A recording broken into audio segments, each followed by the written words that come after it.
নমস্কার বন্ধুরা, তুলি মিতাস কিচেন লাইফস্টাইল অ্যান্ড ব্লগে আপনাদের স্বাগত।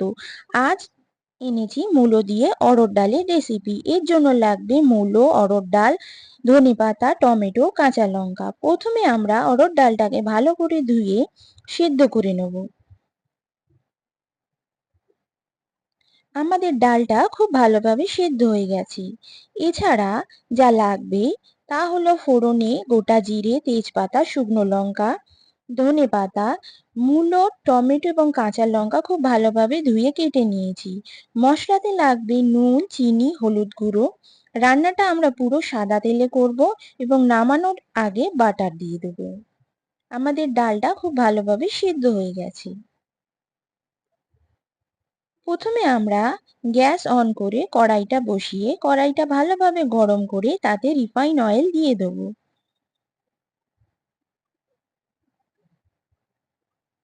তেলটা খুব ভালোভাবে গরম হলে তাতে আমরা ফোড়ন দেব।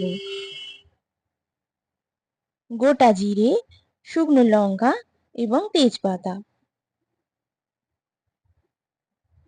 ফোড়নটা ভালোভাবে ভেজে নিয়ে তার থেকে খুব সুন্দর গন্ধ বেরোলে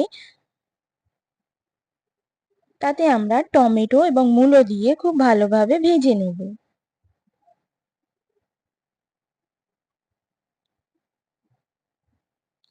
টমেটো ও মূলো ভেজে নেওয়ার পর এতে আমরা আগে থেকে সিদ্ধ করে রাখা অড়হর ডালটা দিয়ে দেবো।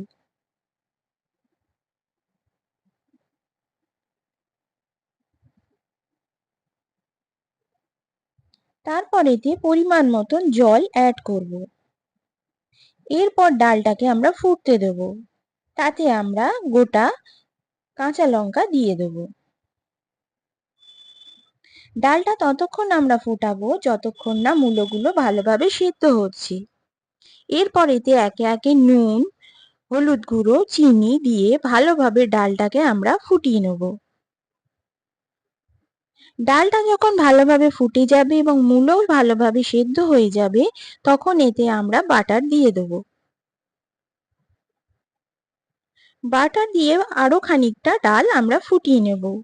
নামানোর আগে আমরা ধনেপাতা দিয়ে গরম গরম ডাল, গরম গরম ভাত বা রুটির সঙ্গে আমরা পরিবেশন করব।